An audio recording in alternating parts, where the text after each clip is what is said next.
Hi, everyone. Hello, Rick. Welcome to you. Dan Weaver, welcome to you. Russ Gorman, I see you're here. Welcome, Russell. And Kay Ryan, thank you for joining.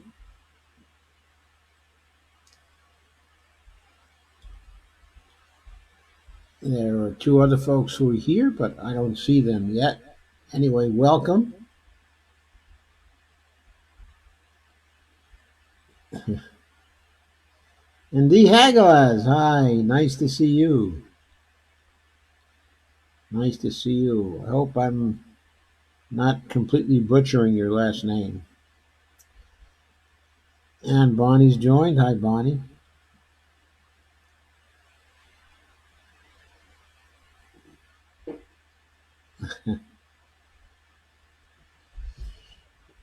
Okay, I'm wearing my super shirt today.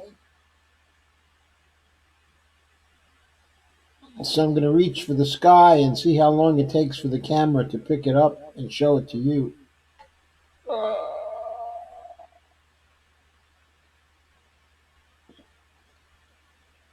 Puts me in the mood for what's going on out there tonight. The the Biden Sanders affair has now heated up. When we left it just yesterday, Bernie was being very nice and had apologized. But Evelina, hi.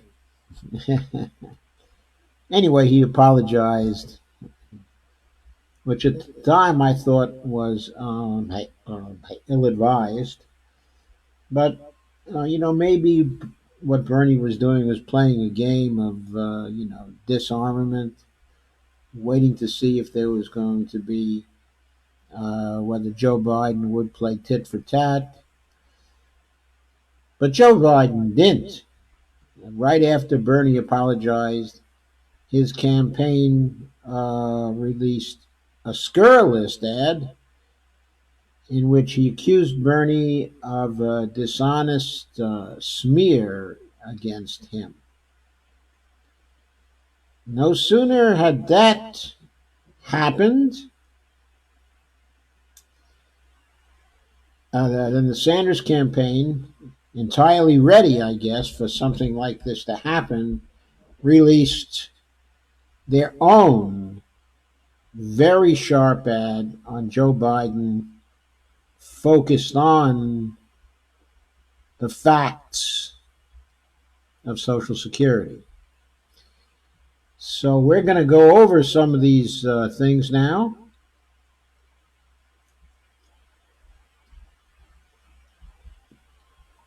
And cover them in a few articles which have appeared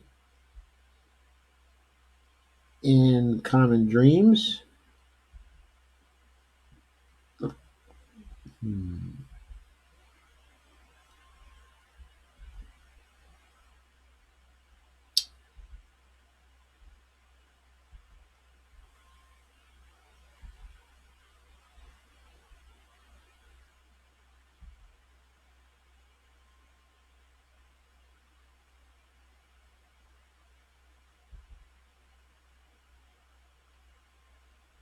I think I might have dropped actually one of the links. Let me see if I've got it here.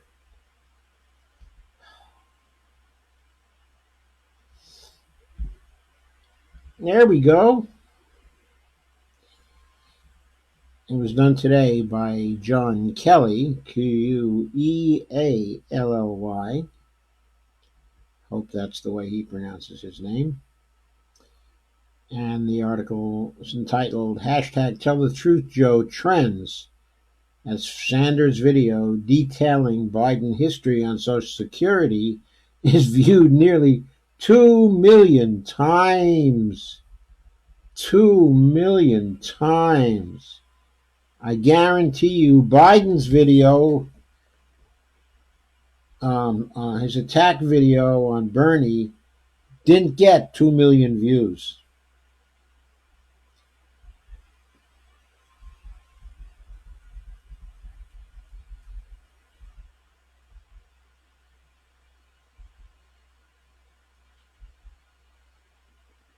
Anyway, the hashtag Tell the Truth Joe began trending on social media.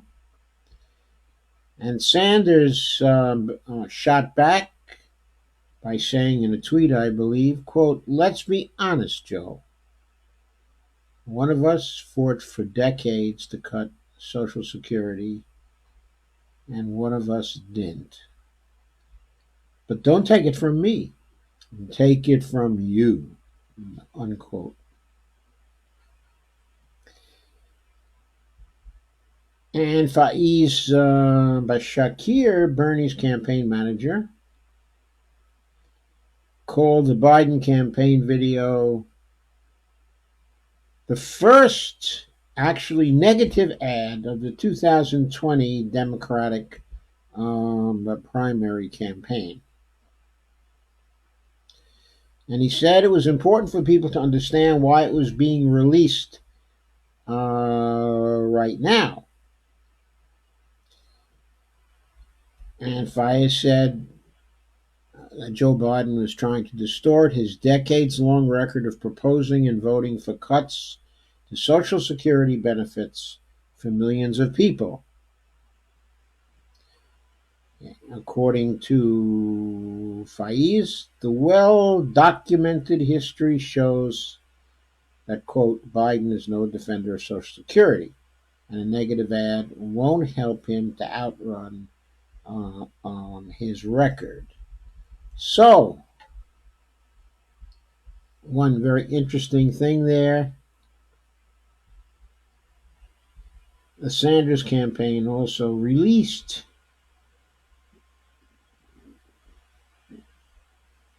a listing with links in a PDF file describing Biden's record on Social Security through the years. I'm not going to read through it. I'll leave that to you. But it starts in 1984,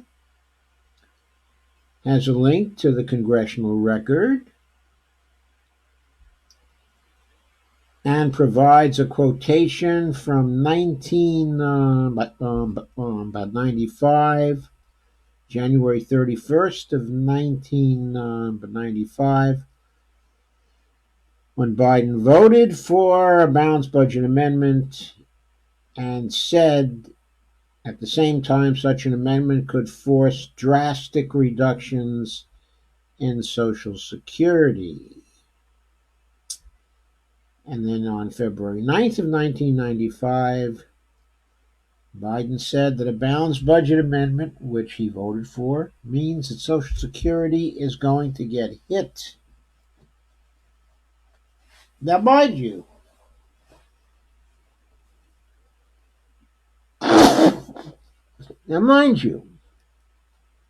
all this occurred after the Great Social Security Compromise of 1983 between the administration of the sainted Mr. Reagan and Tip O'Neill, which supposedly fixed Social Security for 60 years. And how did it do that?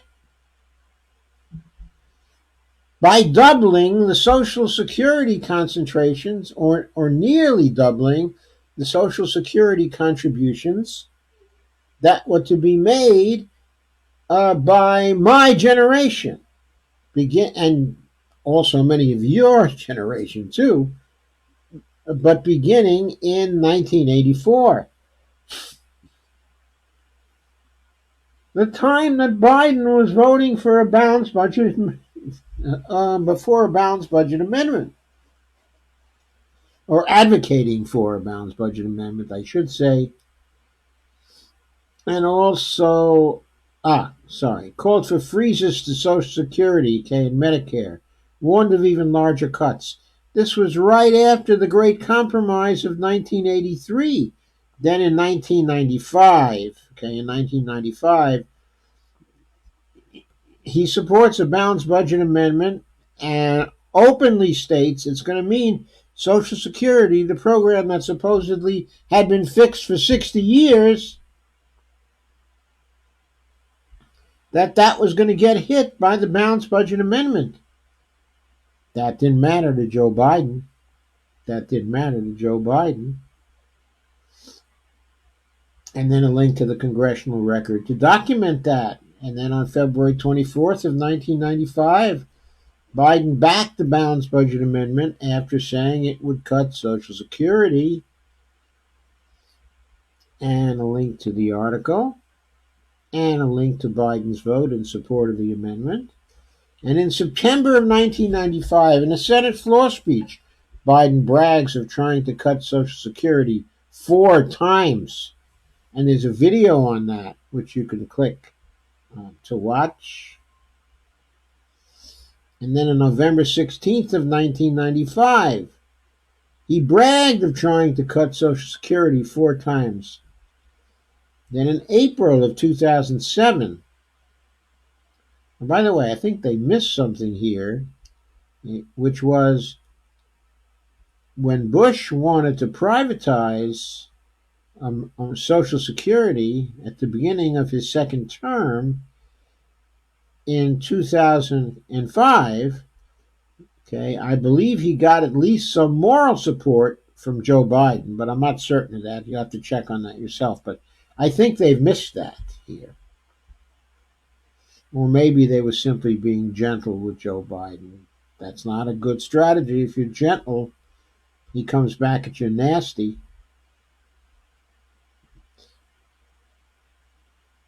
On April 27, 2007, on the Meet the Press show, he said Social Security cuts must be on the table during his campaign, in which he was floating the idea of raising the retirement age. That is, after helping to fix Social Security for 60 years in 1983, he's back after only 26 years to raise the retirement age. That wasn't part of the 1983 Great Compromise that was going to fix it for 60 years. And there are quotes from Tim Russert and Joe Biden here. And the video is there to click on. There's a click to the video and a click to read the transcript. Then on September 26th of 2007, Biden touted he was part of a deal to raise the Social Security retirement age. And how did he justify that? He said, you're either going to cut benefits, or you're going to have to go ahead and raise taxes above the first $97,000. So to protect the relatively wealthier people making more than $97,000, he wanted to raise the retirement age. Of course, raising the retirement age is one way to cut Social Security. What you do is you deprive people of it for a year or two longer. God. He says, I'm in that room with Pat Moynihan. It was Biden, Pat Moynihan, Bob Dole, George Mitchell, when we made that deal.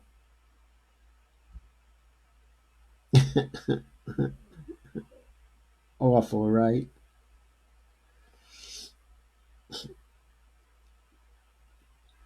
And then Biden reiterates the call for tough decisions on Social Security And what the Sanders campaign did not include here, of course, are any listings to the Obama administration, where Obama and Biden was instrumental in this.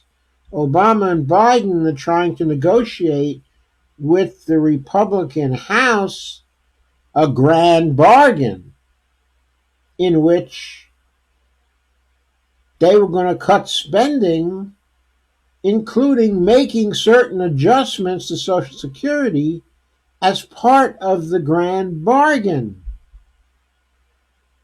They never got to do that because on the Republican side of the grand bargain, they wanted them to vote to raise taxes. And the Tea Party Republicans weren't going to have it. They weren't having it. So they saved Social Security. The Tea Party Republicans saved Social Security because they were unwilling to break their campaign promises that they weren't going to raise taxes. Then in May of 2018, during this very campaign, before this campaign, Biden called for Social Security adjustments.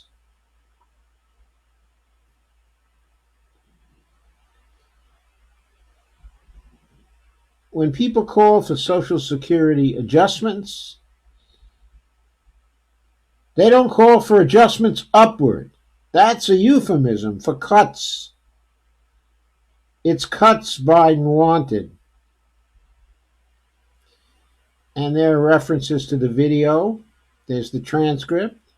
There's an article in The Week pointing out that Biden did indeed call for cuts to Social Security. Alex Lawson made a recent statement by criticizing the PolitiFact claim that the statement from the Sanders newsletter about this was false. And then a link to The Intercept. And the article in The Intercept, which article is that? I'm not sure if that's the Ryan Grim article or not. Probably is. Let me see. And there's a link to the video and a link to the Congressional Record.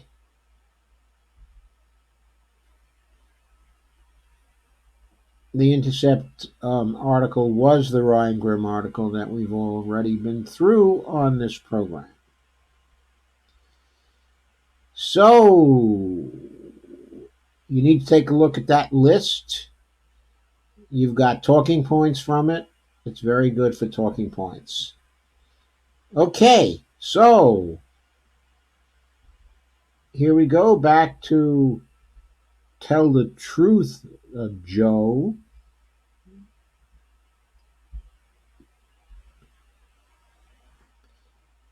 I wonder whether this video is close to 3 million views by now.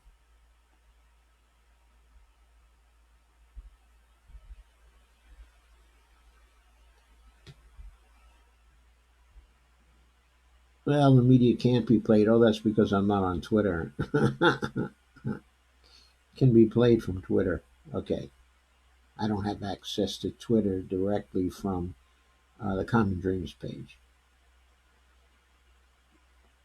Anyway, that was Bernie's tweet saying, let's be honest, Joe, one of us fought for decades to cut Social Security and one of us didn't.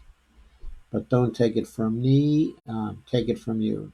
There's also a video, by the way, of Bernie fighting the grand bargain idea right out in front of the White House with a crowd around him. Or was it right in front of Congress? I forget. But Bernie was out front talking against these cuts that were going to come about if Biden and Obama had been successful in getting their grand bargain, which, by the way, is totally unnecessary anyway. Why do they want a grand bargain? Because they were interested in cutting the deficit. Interested in cutting the deficits. Before we had a full recovery from the recession, before we had full employment, these bozos wanted to cut the federal deficit. And what they needed to do was to expand that deficit by $1 trillion and spend it on the right things. Because Joe Biden doesn't understand macroeconomics, doesn't know that a monetary sovereign only has to worry about the size of the deficit based on an inflation constraint. But there's no way a monetary sovereign can go broke. There's no way the United States can go broke, can go into involuntary insolvency. It can't happen because Article 1, Section 8 empowers the Congress to create, to coin money, which since has been interpreted by the courts as Congress having the power to create currency and also reserves, a power which has been delegated by the Congress to the Federal Reserve Bank. So the government can always pay its bills by creating its own money. There was never a need, since there was no inflation threat, to reduce those deficits. There was never a need for a grand bargain. And to the extent people suffered because of the deficit fetish of those years and the succeeding years, following the spending freeze, after the fiscal cliff, that's on Biden. That's on Obama, as well as being on the Republicans. It's on them all. The suffering of people in those years is on them because they refused to act to fix the economy quickly. What could have been fixed in 6 months instead took 6 to 7 years. And even now, it's not a roaring economy.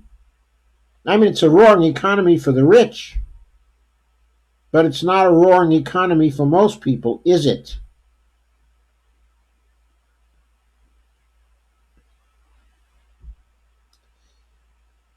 So Naomi Klein tried to make clear that DeSantis' campaign video is not an attack ad against Joe Biden, but a serious effort to set the record straight about Biden's 40-year record of being willing to freeze, trim back, or cut spending for Social Security. And Social Security is not all, folks.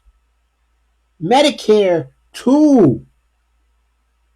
He wanted to trim the Medicare program as well. Why? Because that's where the money is. And he believes in reducing the deficit. It's an ideology with Biden. It's an ideology. He's someone who accepts the gospel of Peter G. Peterson. Klein says, truth time, folks, on the issue. This is not a personal attack, so don't even start. She should have added, don't even start that crap. But the issue is damn well personal for millions of people who depend on Social Security to live.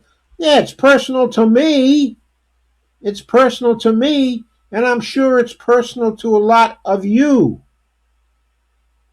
Social Security needs to be expanded. And Warren Gunnels, called in this article the senior policy advisor to Bernie Sanders and known as, quote, the chief of receipts, unquote. And Warren Gunnels really is. He really does keep the receipts. He tweeted, in 84, Biden voted to freeze Social Security COLAs, cost of living increases, when inflation was 4.3%.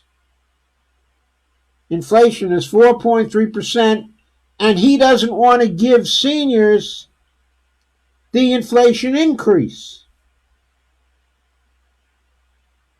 In 95, he voted to freeze Social Security spending when inflation was 2.83%.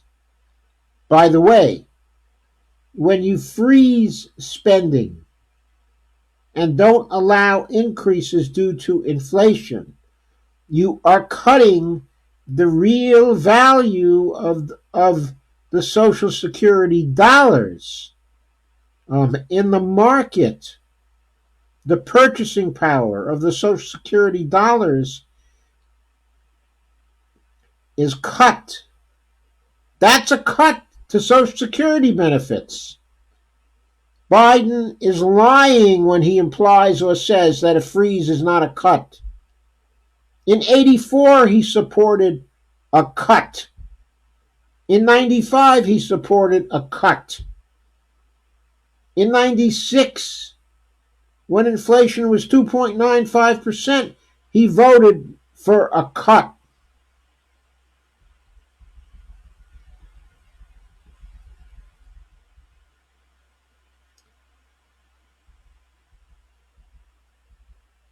And Gunnels says, Biden says he has fought to expand Social Security for his entire career. Really? What a joke. And then there's a link to an article from the Washington Post.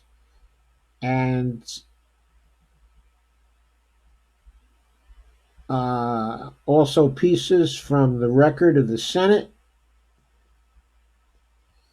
And pieces, in dollars.com. All damning. There are the receipts.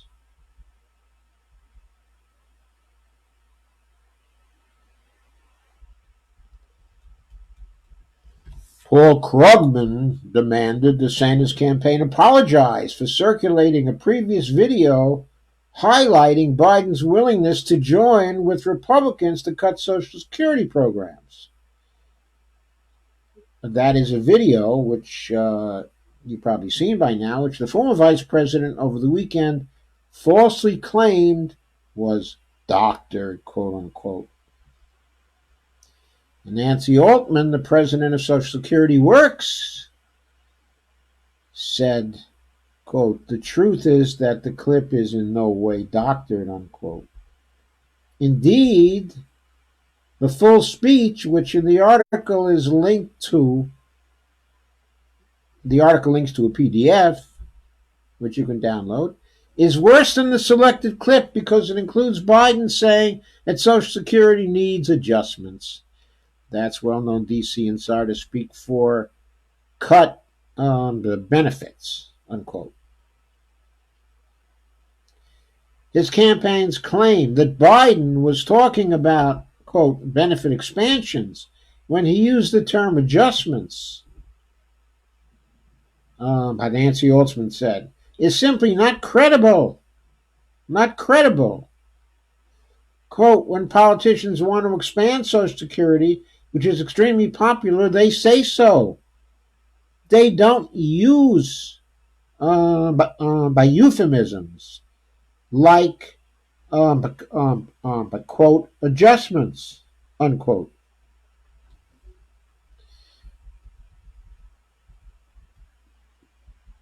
Biden's critics are worried about the baggage he would bring to the table if he wins the general election and faces off against Trump, said it is crucial that voters understand the implications of not addressing this issue during the primary. And Mehdi Hassan says, expand? Expand? That's a lie. That's a Trump-level blatant lie. Biden has told two demonstrable whoppers about his record during this campaign. One about Iraq and the other about Social Security. He's a sitting duck for the Republicans, for the GOP, come the general election.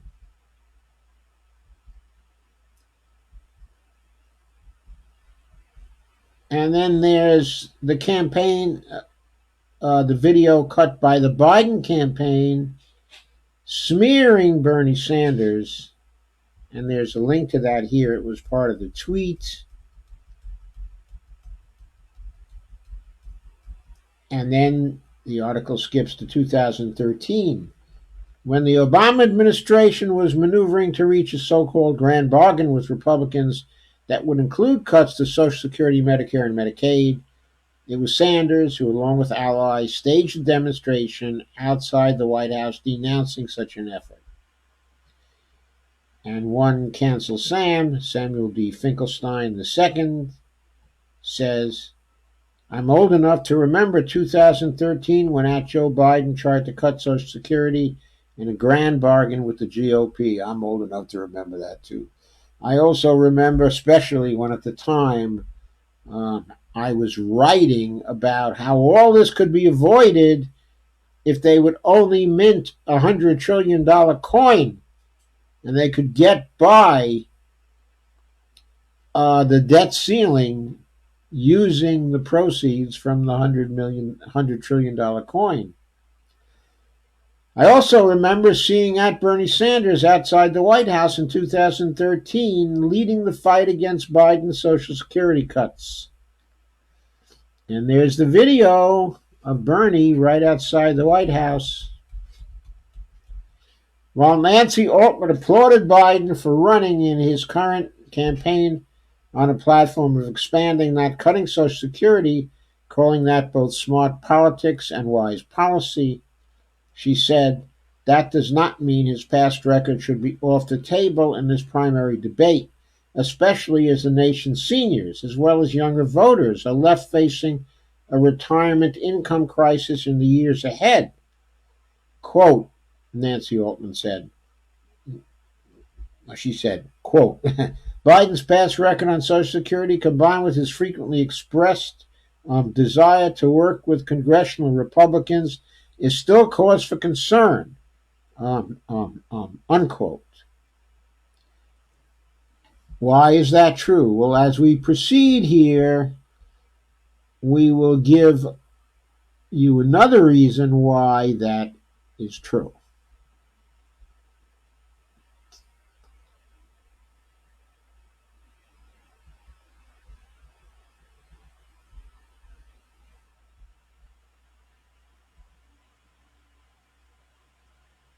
Let me get to that.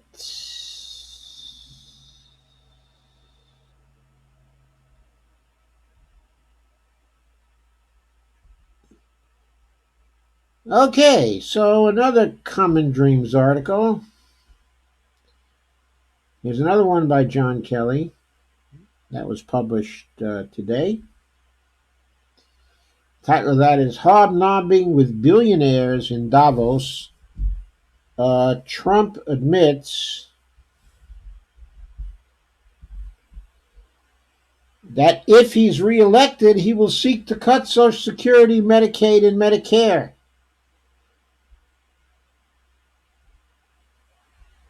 And there's there's a picture of the Orange Man.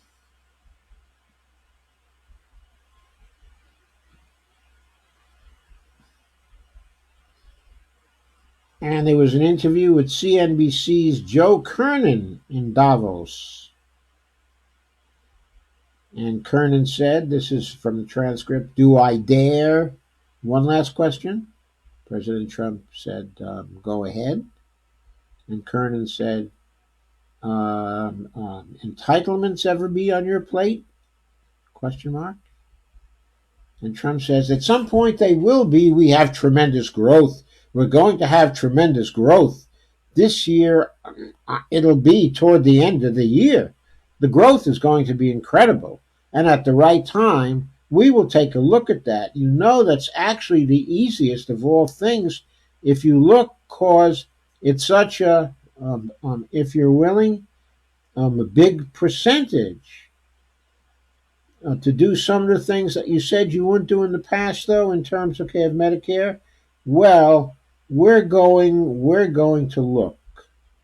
For those who needed a translation, Market Watch columnist uh, uh, uh, Pedro Nicolasi da Costa spelled it out plainly. Quote, Trump told CNBC he wants to cut Social Security, unquote.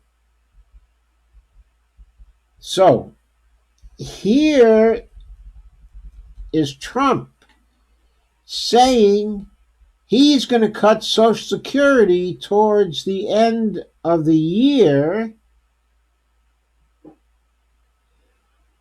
And we've just seen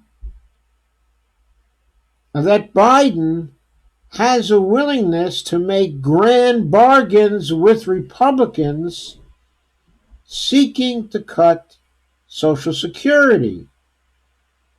So after a 40-year record of advocating or tolerating or supporting cuts for Social Security,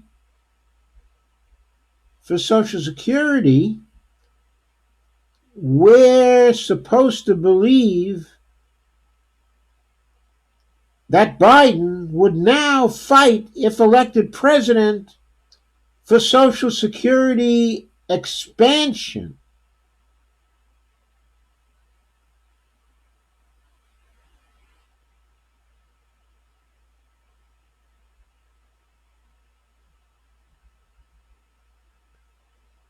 We're supposed to believe that in the face of his record over 40 years. Ask yourself this question. Is Biden in a position to run against Trump on Social Security? Here is Trump saying he's planning on cutting Social Security towards the end of this year, after the election, no doubt, so it doesn't become an election issue. But he's saying that towards the end of this year, say December, after he wins re-election, which he still is planning to do, or after he loses the election and performs a coup d'etat, which he may also be planning to do, at that point, what Trump is saying is that he's going to cut Social Security. What kind of position is Biden in to run against Trump on Social Security? Obama ran on not cutting Social Security. And what did he and Biden do? They tried to make a grand bargain with the Republicans to cut Social Security. Biden tries this once. He was part of an administration that tried this, that promised not to make cuts, and that then tried to trade cuts in return for higher taxes on the wealthy or wealthier people. Because they know getting higher taxes on the wealthy is so popular among Democrats. They thought people would tolerate cuts in Social Security to get higher taxes on the wealthy. The problem is people on Social Security who hope to be on it fairly soon, they cannot eat higher taxes on the rich. They cannot eat that.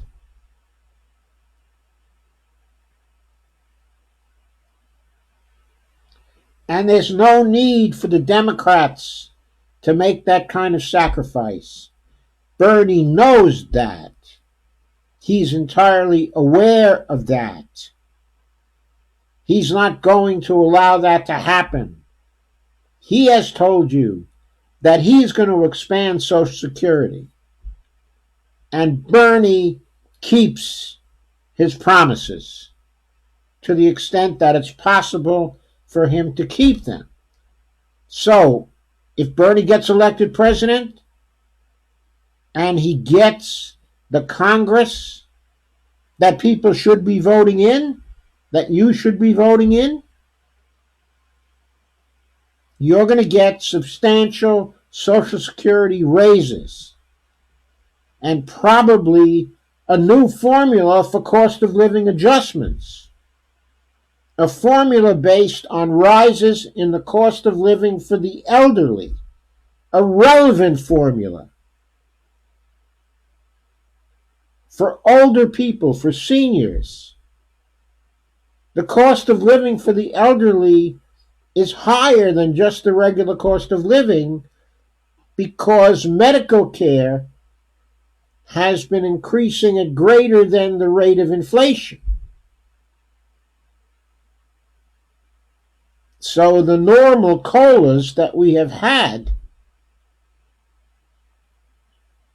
which have been based on wage increases for people, have been far smaller than elderly.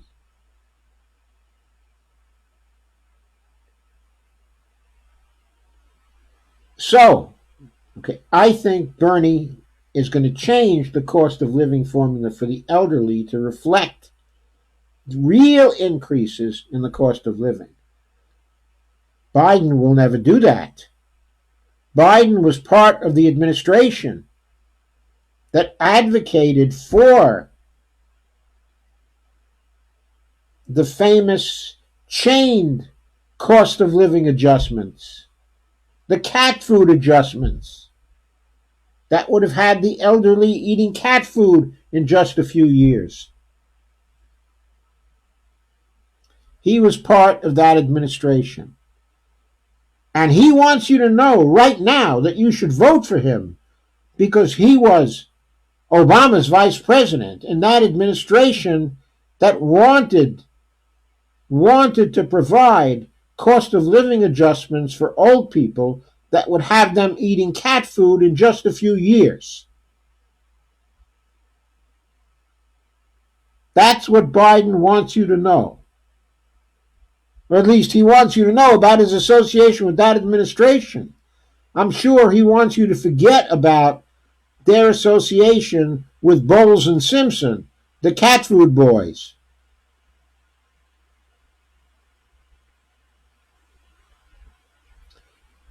Anyway, going on, what is happening amidst all this? Well, there's a new ad that came out, also written up in Common Dreams. And this ad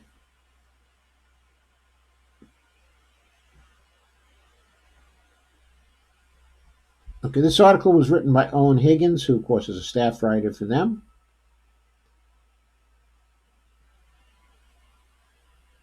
And it was paid for by Organize for Justice, which I believe is, yes, it's an affiliate of the Justice Democrats. And it asked the question, why did he join Republicans to attack Social Security benefits? Yeah, it's the 501c4 campaign arm of Justice Democrats, and they're rolling out a series of primary campaign ads targeting Joe Biden and Mayor Pete Buttigieg in early states voting and caucusing to select the 2020 Democratic nominee. And Biden's history as a senator from Delaware was the topic of the first ad.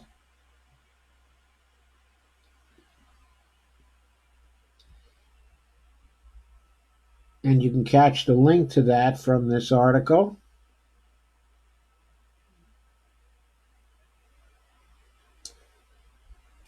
The executive director of Justice Democrats, Alexandra Rojas, who is the board president for Organize for Justice, said to Common Dreams, as billionaires, super PACs, and corporate-backed front groups spend millions to misinform voters about the policies and candidates, okay, and the progressive policies and candidates, the progressive movement has to fight back, unquote, said Rojas. Quote, Americans need to know about Biden's and Buttigieg's record and their relationships with corporate executives and donors. And the group said this first ad is just the beginning. And Black Votes Matter Fund co-founder Cliff Albright, in a statement, endorsed the efforts by Organize for Justice to add the details, okay, of the Buttigieg and Biden's pasts, and took specific aim at Biden's comment last year seen as praising segregationists. And Albright said, Black America, and by extension all America, needs a presidential candidate willing to confront white supremacy. Not pine for the good old days when it was at its height. Not but negotiate with it, not appease it, and not hide from it, unquote.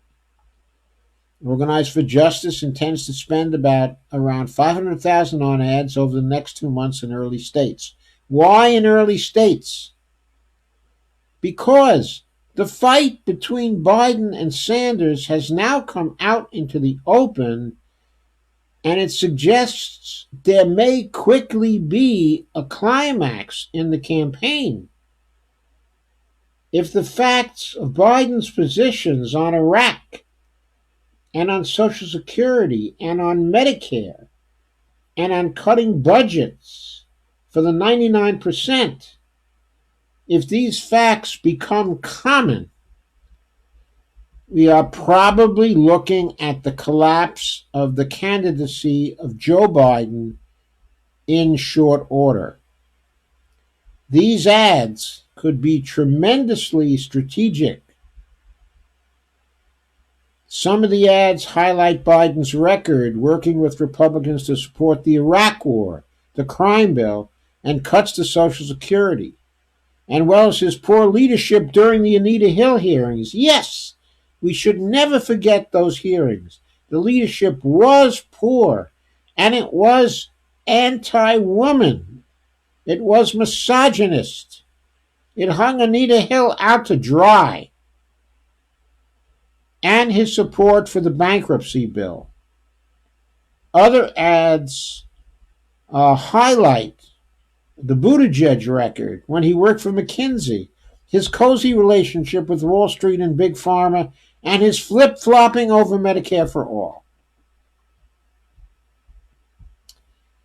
Anyway, more quotes. I guess not too much more, so we'll read the last one. Iowa CCI Action Fund organizer Jack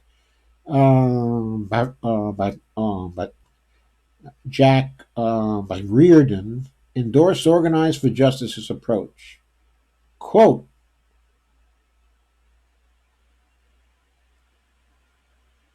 Americans have a right to know which candidates are accountable to everyday people and which candidates have chosen to be accountable to big money and corporations.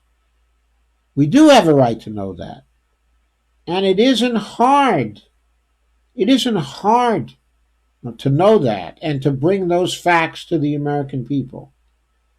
And the Bernie campaign and the Bernie allies are now beginning to bring those facts to the American people.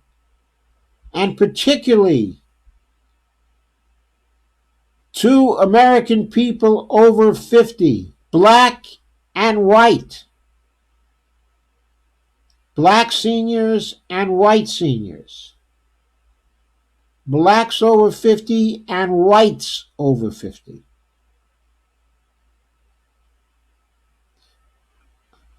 These demographics have been at the heart of the Biden campaign.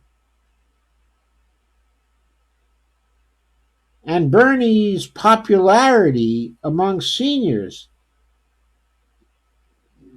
is just astonishingly low. I believe over 65, it's coming in recent polls at 8%. 8%. There's no reason why Bernie shouldn't be sweeping these groups. And this debate over Social Security and the positions of the candidates on Social Security is the key, I believe, the key to killing Joe Biden's campaign. Now, note what's going on here.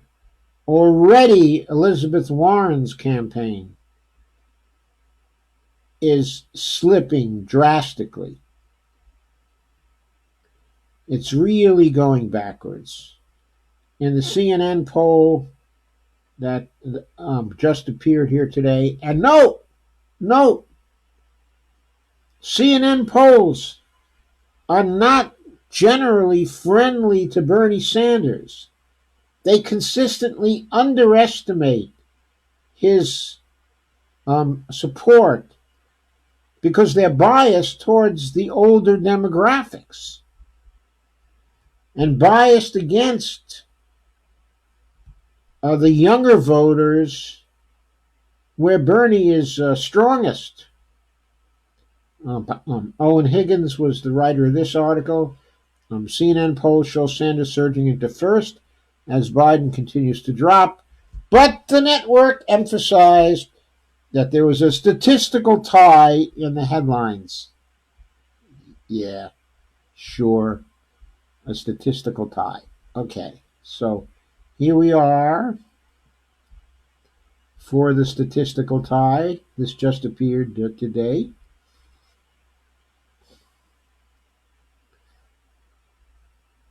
Bernie had 27% in that poll, and Biden had 24%. And the headline declared, quote, Bernie Sanders surges to join Biden atop the Democratic presidential pack, rather than acknowledging the lead Bernie Sanders had. A network adds in the article, Sanders and Biden are in, quote, a two-person top tier above the rest of the field, unquote.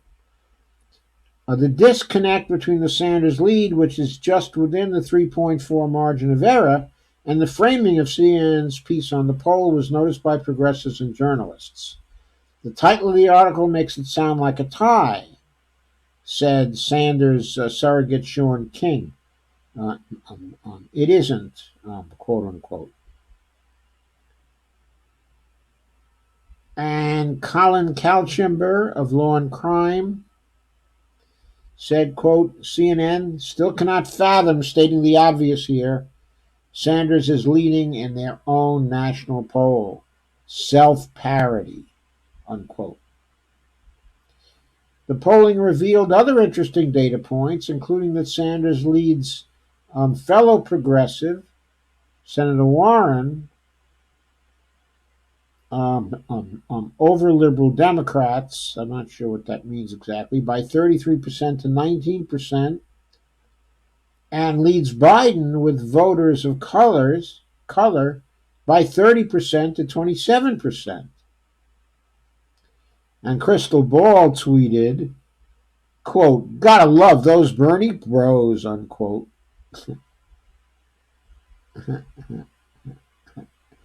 Very sarcastic, of course, because with his increasing black and very high Latino support, of course, and his very high support among women, where are those Bernie bros anymore? I mean, that Bernie bro slander, it had no basis in fact in 2016, but it certainly has no basis in fact at this point. Also, there was another new poll out today from crucial Super Tuesday state, California.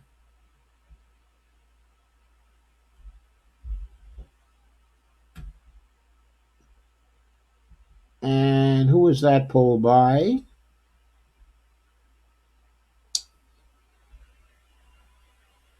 I didn't see this article beforehand. It was by Julia Manchester.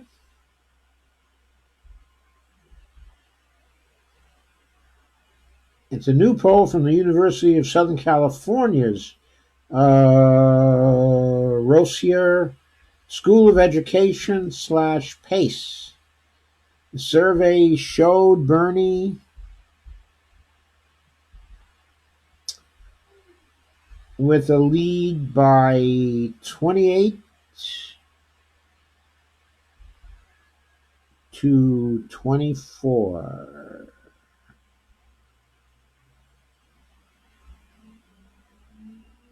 I'm sorry. It showed Bernie with a 28% lead among California voters who said they plan to vote in the primary.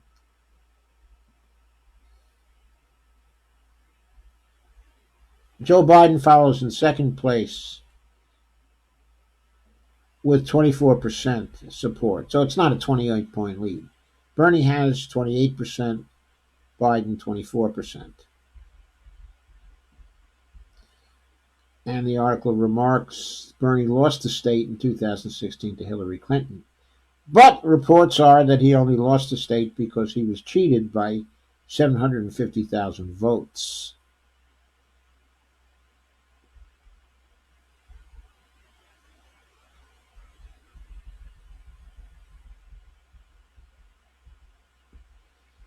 And Warren had 12% support. And Buttigieg came in at 8%. Michael Bloomberg came in with 6%. He's already spent $24 million on ads in California, and he's bought himself 6%. Andrew Yang has 5%, and Tom Steyer 3%. And Amy Klobuchar, just endorsed by the New York Times, came in at 2%. Now, this poll was conducted from January 3rd through the 10th among 2,000 California voters. The margin of error was 2.19 percentage points. So the poll, while it was just released, and in that sense is a new poll, it's not new from the standpoint of the surveying. It was before the January debate, I believe. And it still had Bernie ahead by 4 points. Now that's interesting because he should be even further ahead now, okay, in California. So, finally, Bernie also gained on Biden in the Morning Consult's weekly early state polling. Okay, now Biden still has a lead in that one, but it's a very small lead, like maybe 2 points or something like that. And Bernie has been rising fast. Okay. Okay, and that's not a national poll and it's not a state poll. It's a poll in a number of the early states. Now, Biden is strong, evidently, still in South Carolina. Hopefully, Bernie's coming victory in Iowa is going to change that. But those figures include the lead that Biden has in South Carolina, which is or has been in the past a substantial lead. And that's probably what is accounting for his still 2-point margin in the Morning Consult weekly early state polling. Going back to the CNN poll, here's the Biden trend since October. 34% in October, 28% in November, 26% in December, now 24%. And here's the trend for Bernie: 16% in October, 17% in November, 20% in December, 27% in January. And Pramila Jayapal, the co-chair of the Progressive Congressional Caucus, who recently endorsed Bernie, celebrated the polling and said, "Great news, but we are not letting up," she said. Hashtag Team Bernie is winning because of Bernie Sanders' bold ideas, steadfastness, and clarity on how we turn this country around.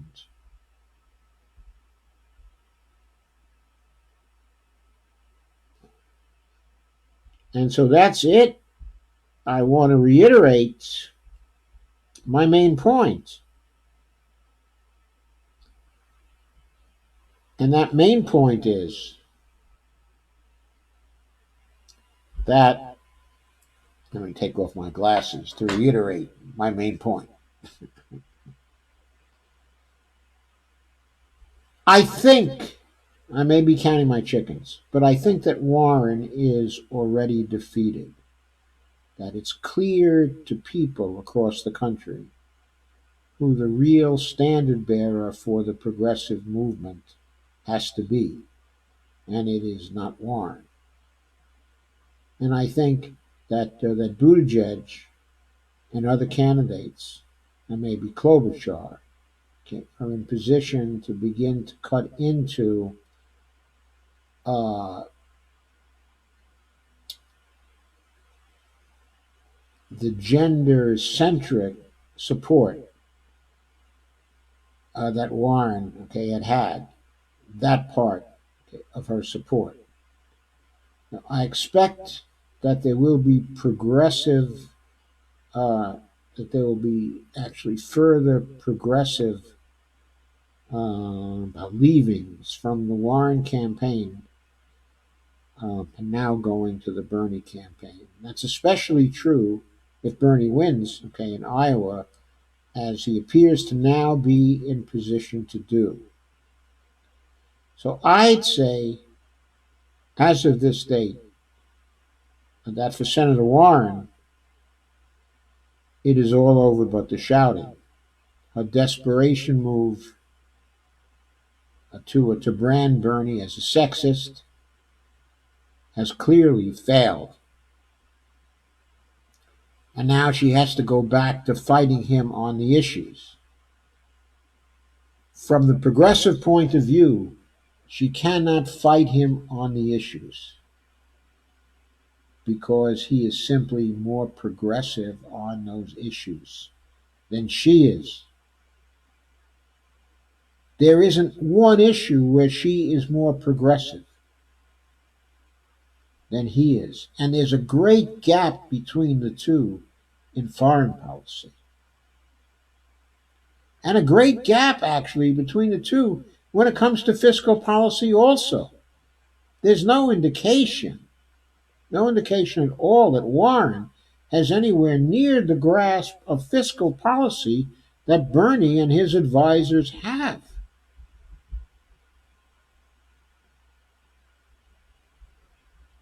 I mean, the strongest person she'll probably have is Krugman.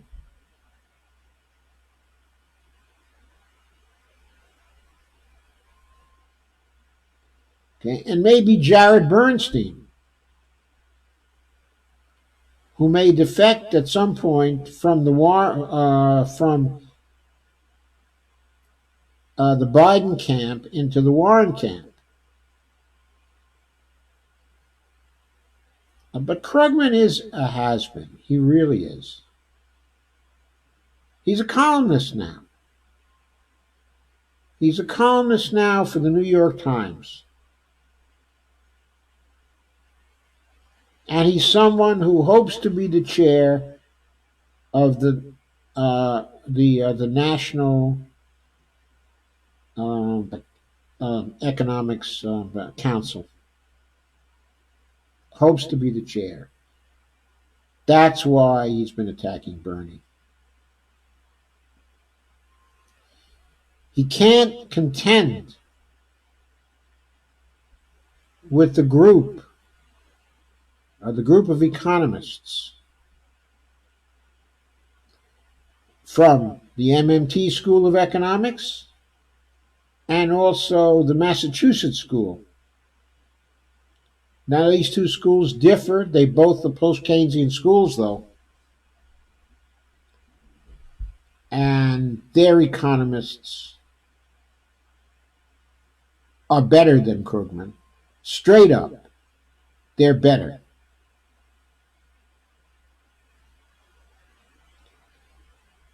And they're in Bernie's stable.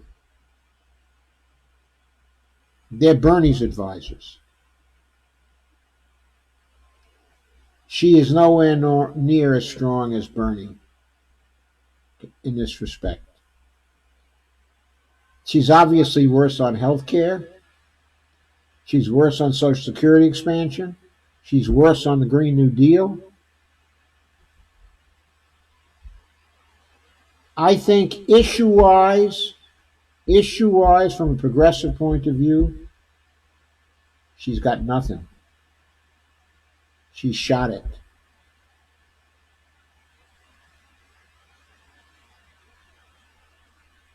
So, the main rival for now that Bernie has to best is Joe Biden. And the issue has now been joined with Joe Biden. I think we will see the results of the debate and contention between them now in a very short time, maybe even by the end of the primary in Iowa and the results of the primary, in Iowa. Certainly by the end of the New Hampshire primary. It will be clear to people. It will be clear to the older people that the only one they can really count on to defend them is Bernie Sanders. I think you'll see that result come to be within the next few weeks. Now, that will not end the campaign because the establishment is desperate to get rid of Bernie. The establishment in the Democratic Party, the establishment in the Republican Party, the media establishment, they're all desperate to get rid of Bernie Sanders. And they will spend a fortune to do so. On the Republican side, they have the Koch brothers, or at least the Koch brother. Sorry about that. And Sheldon Adelson. And a number of others. And on the Democratic side,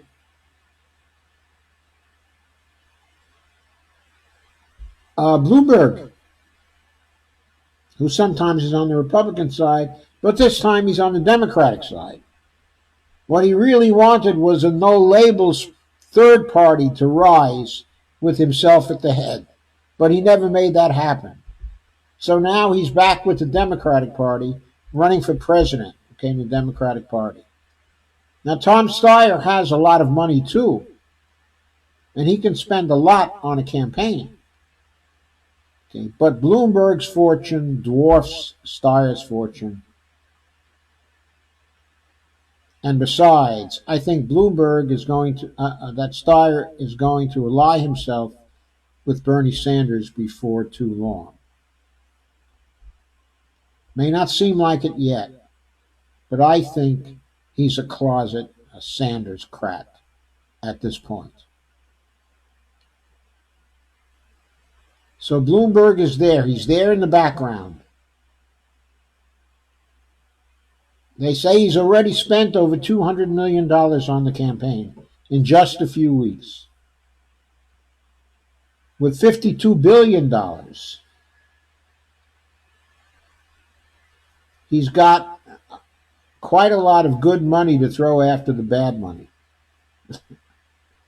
He can keep on throwing money at the problem. The problem being that the people are coming to believe that Bernie is their man, and that Bloomberg projects the excitement of a wet noodle.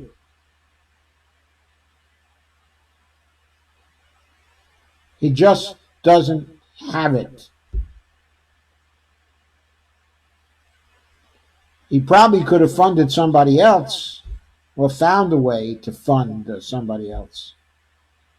But trying to do it himself, I don't think that if he spent $3 billion on the campaign, on his own campaign, that he'd be capable of beating Bernie.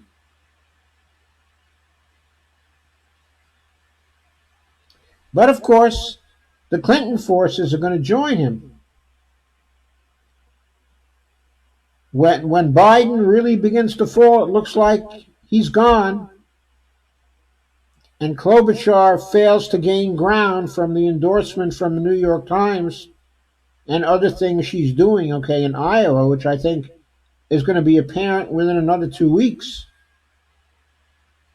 then they're going to see that their main alternative is Bloomberg. And it's going to be Bernie versus Bloomberg. It's going to be a New York subway series in the Democratic primary. And then another subway series in the general election. But I don't think that Bloomberg is going to come close in the primary, no matter how much money he spends. He can spend 10-1 over Bernie. And I still think that at this point in the campaign, it's going to be Bernie who will come out on top. But look for Bloomberg to rise. He is going to rise because he's going to blanket the airwaves with these ads. It won't make a difference in the retail politics states of Iowa. Okay, New Hampshire, he's not even in these states. I'm not even sure he's even in South Carolina, okay, at this point. I don't think he is. I think maybe the first state he's going to get in, he's going to have a chance in is Alabama. So he's going to try to amass a large number, okay, of delegates in southern states, where he probably figures Bernie is not so popular. But I think that after Iowa and after New Hampshire and after South Carolina and after the spread of these facts about Social Security and the war in Iraq, when Southern black voters see that Bernie can win, that he is electable, and they realize these facts about Joe Biden, when these facts start to spread in their communities, which they will, because Bernie's surrogates in black communities are much stronger now than they were in 2016. Word's going to spread there in those communities. And I think that Mr. Bloomberg is going to find out that he's not going to have a lot of black support in those southern primaries. And Biden's support will be on the way down.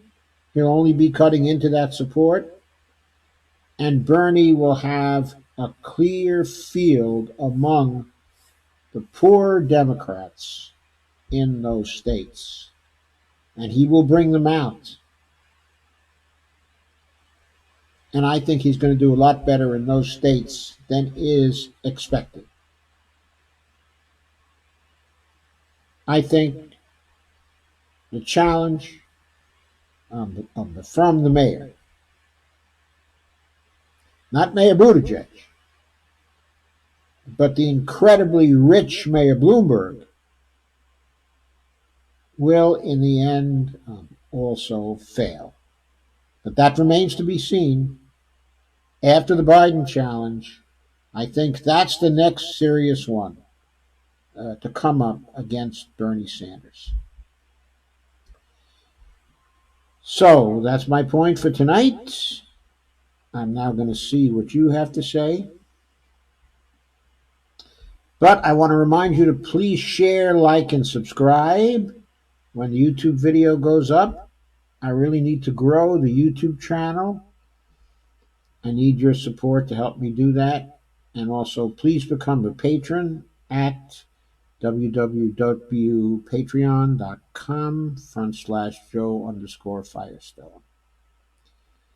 Thank you very much for any support that you are able to give me so I can keep the lights on here. And now I'm going to look at what you have to say.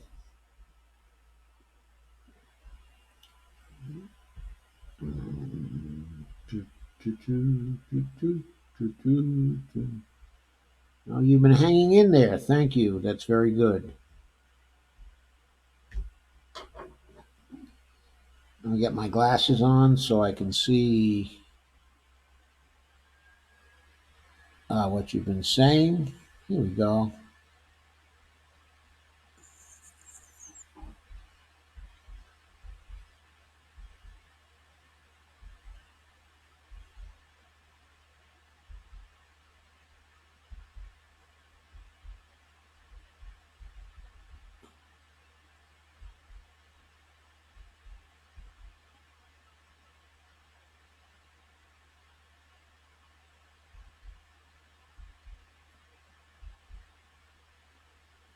Looks like a lot of comments tonight. I love those comments, but there are also very few shares. Please share as much as you can. I need those shares.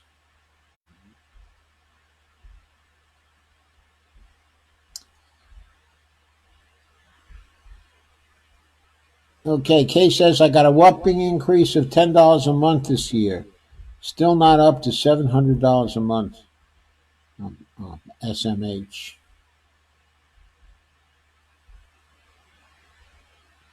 Kay says Larson out of Connecticut has a good Social Security expansion bill, but hasn't brought it up yet in the corporate house. He says scrap the cap. Well, I'm all for scrapping the cap because the rich have too much money, and I'd like them to have less. It's better for democracy. But I want to make sure you know, Kay, that we don't have to scrap the cap to expand Social Security. Not at all. Social Security is really not based, in the end, it is not based on what's in the trust fund.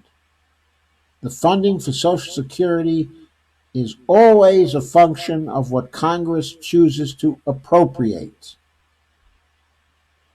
The trust fund is an illusion. It isn't a fund. It doesn't exist. It's just an accounting record.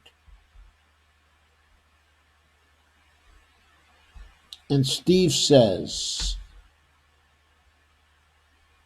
I think Social Security payout should be doubled. How easy? Just stop the cutoff for rich people paying into the system after they've made so much in the year. It doesn't have to do with raising the cap. As I say, I'm all for raising the cap. I agree with you about raising the cap. But don't tie the increases in the payouts to raising the cap. Just start teaching people about how Congress can just appropriate twice the payouts for Social Security. Congress can appropriate that, and they can just ask the Fed to deposit the necessary funds to do that in the Treasury spending account. That's all that's necessary.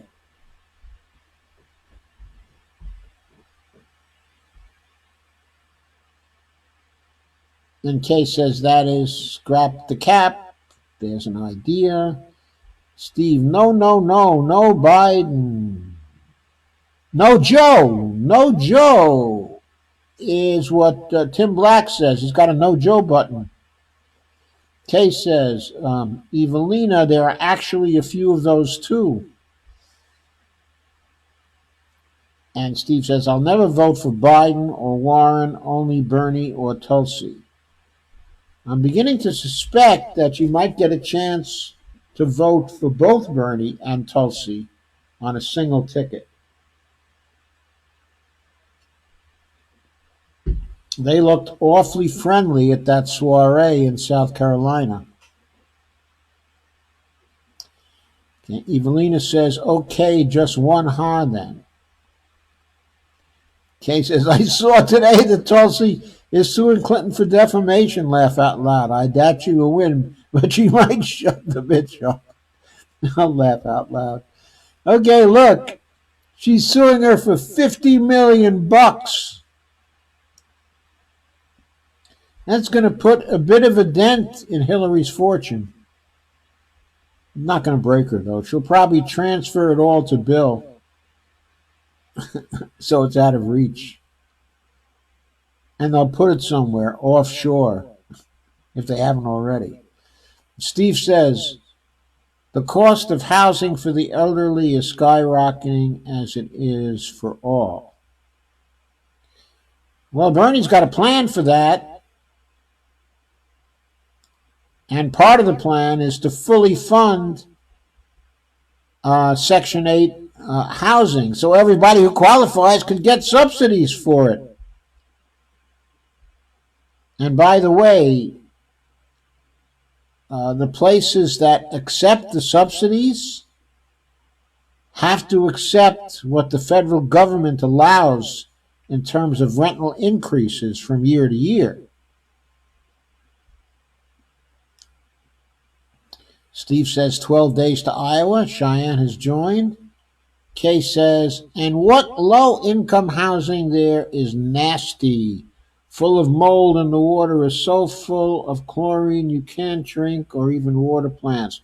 I was in one about 9 months and hated it. When winter came, I had to keep the doors and windows closed. I got sick with asthma. I moved in with a male friend on a redneck trailer park, but at least I can breathe now. Well, Kay, I'm glad you're able to breathe. But we found a solution here for low-income housing. We're in a fairly new development. Of course, the rents are rather high, though not for the DC area.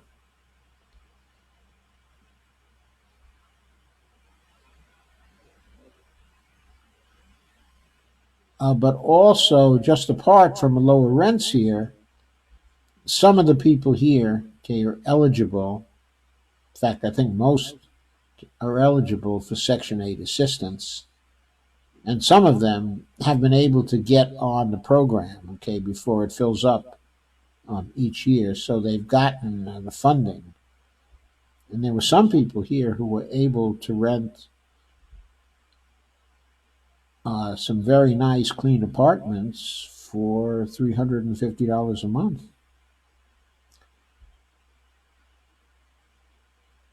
In other words, their contribution was $350 a month.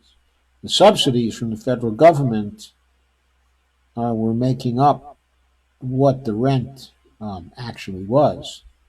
but sometimes paying twice or three times as much in subsidy as the people were getting charged. We don't have any mold problems here. Okay, at least it's not someplace that's full of mold and where the water, okay, is bad and people are very nice and friendly here, and it's not hard living, okay, at all. It's just a little small, just a lot smaller than we were used to. Evelina says, needless to say, you deserve better. We all deserve better. And thank you, Evelina. I sure hope to see Bernie get elected so maybe I can get my own place again someday. Steve says, I'd rather live with a dog in a van. Have you all seen the YouTube channels? Some people are very happy that way. Oh, you mean living with a dog in a van?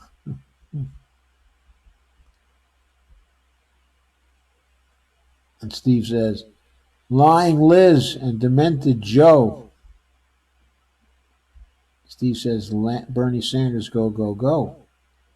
Okay, since my dream has been to get some money or find someone who knows how to get a non-for-profit program up and running to buy an old campground or a trailer park and make it a low-income community to others like me. By the way, Kay, under the job guarantee, setting up such a program and working in it in order to maintain the grounds and to run the system could well become a job in which salaries are funded by the federal government.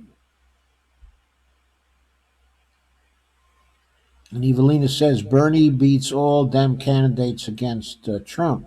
When I say funded, I mean funded at a living wage for the area you're in. Now, Bernie keeps on quoting that as $15 per hour, but of course, costs are going up in all these areas, and I think Bernie is going to end up putting a cost of living adjustment into his job guarantee program. Because the idea behind the job guarantee program is that it be a job guarantee program at a living wage, a true living wage. Evelina says Bernie beats all Dem candidates against Trump.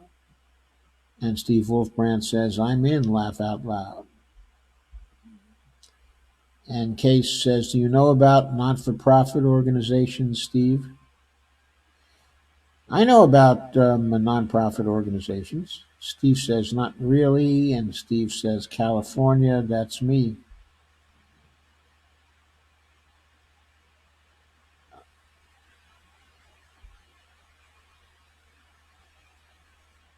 And Kay says, hope to put rules on it, but that would be best. And Steve says, there are people doing that kind of thing. And Kay says, could add a community garden to the hood and maybe a flea market kind of thing too to bring in some cash. No one I know, Steve. I'm in POS, GOP ruled and ruined Ohio. The poor banks of the Ohio. New York Times endorsed Bloomberg too. I don't think they've endorsed him yet, have they, Evelina? All they endorsed was Warren and Klobuchar.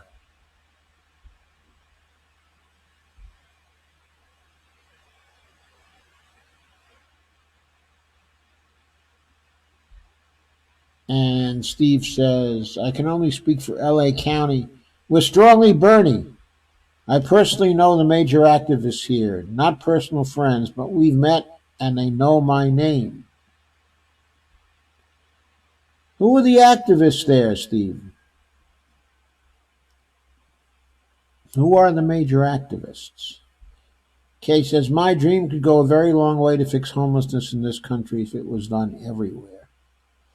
Steve says, yes, it could, if groups of like-minded people join together in small groups. Kay, go to BernieSanders.com and read his housing program. You should know what the platform says. Kay says, I agree, but no one here wants to participate. People don't give a damn about homelessness unless it happens to them. I'm afraid that's true, but I think the Bernie movement will change that. Steve says, yup, and Warren is stuck in impeachment jail like Bernie. She's toast. Well, she doesn't have the campaign to keep her going the way Bernie has. I mean, Bernie's stuck there, but he's got his great campaign. I mean, AOC is going to be in Iowa, I'm sure, campaigning for him. And Jayapal is probably going to be in Iowa campaigning for him. And Tlaib, okay, and Omar, and Cornel West, and Michael Moore.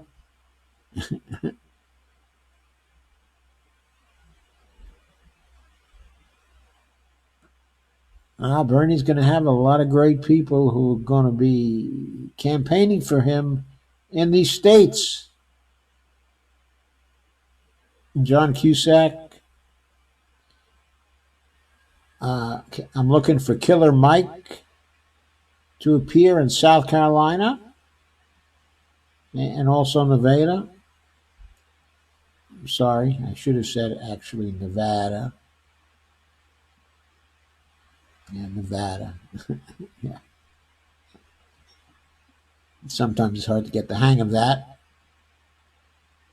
Kay says, I've heard Nancy Pelosi knew they would be stuck and planned it, as she is so corporate. Yeah, maybe so. I think she should have held on to the articles of impeachment and added to them for 4 or 5 months to hold those articles over Trump's head. And I think she should have waited for the polls to turn. Then I think she should have delivered those articles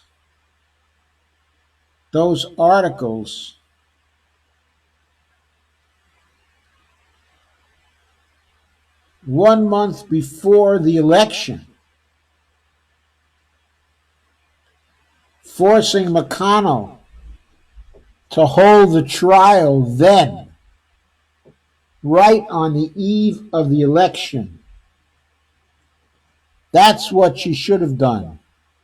She wasn't smart enough. And then with the weight of all those articles on Trump,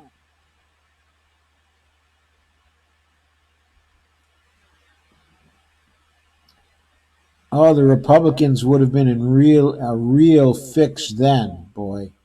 A real fix.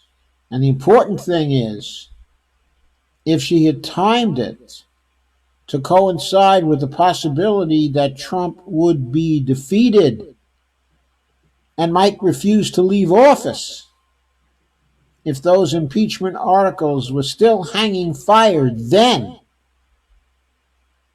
if he refused to leave office, there would be enough Republicans then who would turn around to remove the guy from office. And you know what? Once he's convicted, at that point, he's no longer commander-in-chief. Can't refuse to leave office. He doesn't get to hang around until January 20th. He's instantly removed at the point of impeachment. A point of conviction, I should say, not at the point of impeachment. Steve says, no selfies for Elizabeth Warren during impeachment jail. Nah, she can still take the selfies. She can do so on the Capitol grounds, outside the Capitol. Case says, all the corporate Dems have already passed the extension on the Austerity Act to try to cut Bernie's power to fix things too if he's elected. Won't work. Tell you why it won't work? Because if the movement is able to go through the election in the way that is being planned, there will be enough new Congress people on Bernie's side to simply repeal the extension. Just repeal the extension. What one Congress has done cannot bind a future Congress unless they pass a constitutional, unless they pass an amendment to the Constitution, which then is ratified by the states.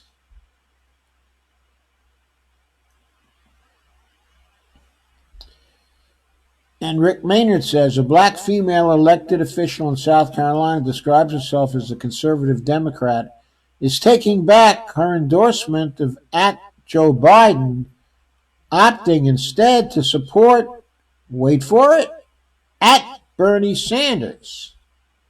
Yes. Yes. Yes. Steve says, Bloomberg is evil. Steyer seems like a nice enough bloke. Well, it's an odd sort of coincidence, I suppose.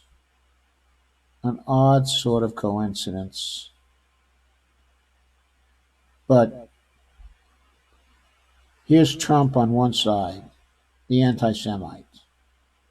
Okay, and as is well known, Bernie Sanders, is Jewish.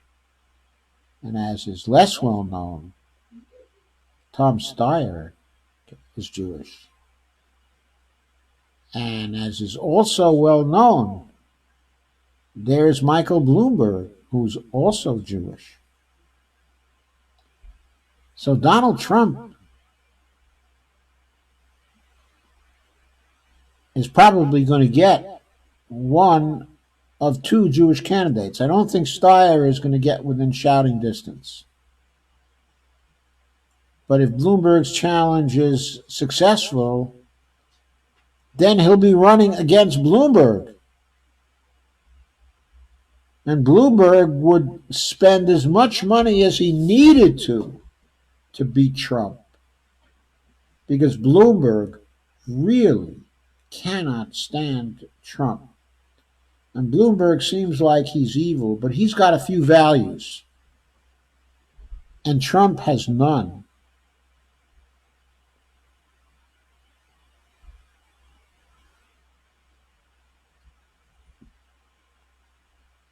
Okay, Evelina says, Bloomberg patted himself on the back for being the one who spent the most trying to get Trump for all of us.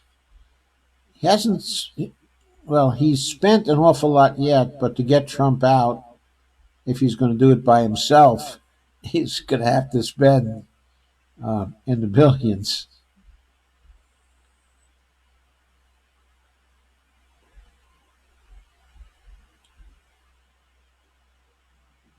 And Steve says, nope, Doc, nobody taking Bloomberg seriously. Yeah, I agree. Nobody is taking him seriously yet.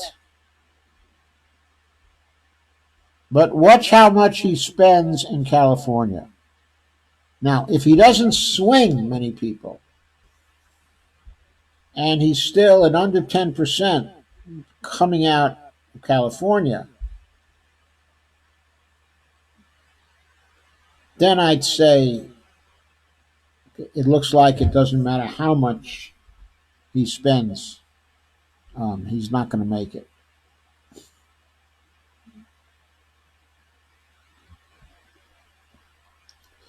Yeah, Kay's right. Bloomberg likes to tax the poor for their own good. That's true. Kay says, Night Russell. Night Russell. And Steve says, Bernie has great black surrogates. Nina Killer Mike, Cornell, Tim Black, but Nico, Jamal, and the list goes on. I don't think Nico and Tim Black and also Jamal are Bernie surrogates. They're supporters of Bernie, the same way I am. A lot of other people are supporters, okay, of Bernie, but they're not part of the campaign. But Nina and Killer Mike and Cornell, they're official Bernie surrogates. They are, and they're great. They're all great. In fact, I think it's still even possible that Nina could end up as the vice presidential candidate. Depends on how bold Bernie is. Depends on how bold he is.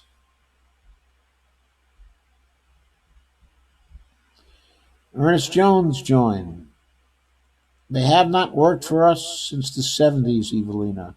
It's gotten worse ever since then. I entirely agree. Since the 70s.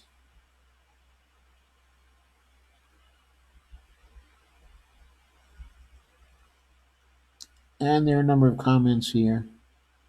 Steve says, nope, California ain't going to buy Bloomberg. Hope you're right, Steve. I don't think they will, though, either. I have to say, I don't think they will. Kay says, laugh out loud. I can't afford $350 a month. Well, the point is, it's not set at $350 a month. In other words, if you can get into that Section 8 program,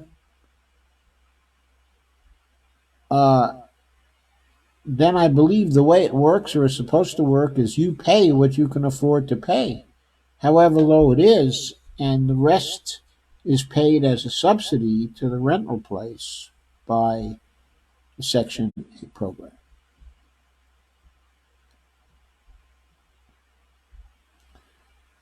I don't know who Warren's surrogates are going to be. I guess one will be Ayanna Pressley.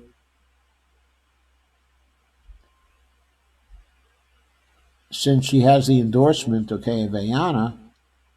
But, I mean, maybe Krugman will go out and make some speeches. That would be funny.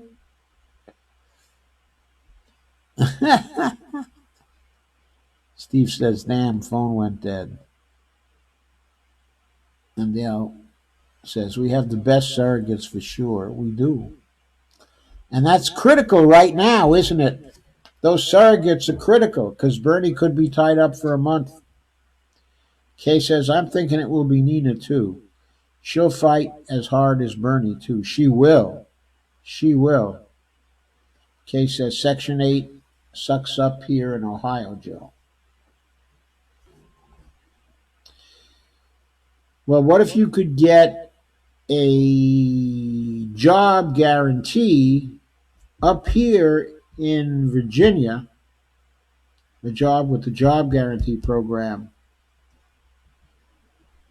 and move here where Section 8, a fully funded Section 8 here would not suck. And Steve says, K, Google Slab City in Southern California, a free city. And Susan says, strange, I have not really heard of Warren's surrogates, not like Bernie. Yeah, it's interesting. Susan Eldridge says, AOC is amazing. Yeah, AOC's got charisma. But you know something? Tlaib has it too, and Omar has it too. I mean, Omar is amazing also. Steve says, only Julian Castro. Julian Castro is pretty good.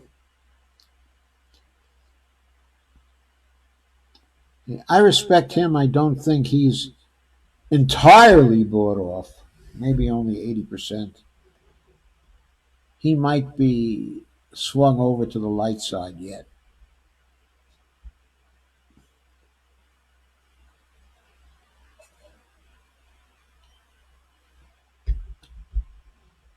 Anyway, I think that's it.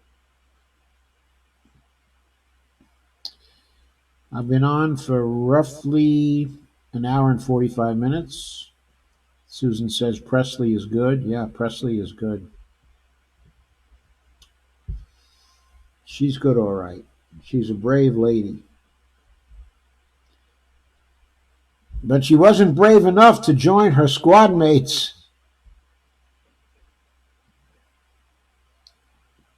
when it came to defecting from the female senator from her own state. Not brave enough for that, I think. Anyway, I'm going to say goodnight. It's been a reasonably long day. And I'm going to have a snack and relax a bit. And I'll see you tomorrow night.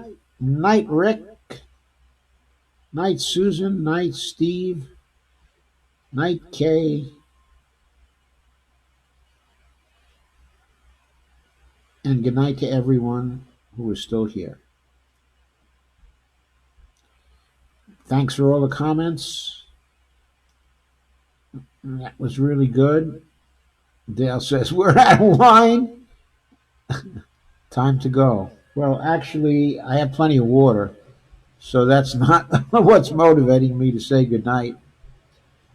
It's really Bonnie who just came in to wave.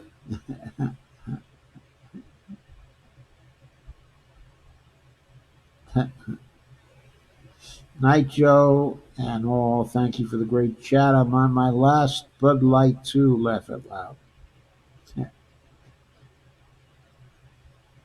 We all are laughing out loud.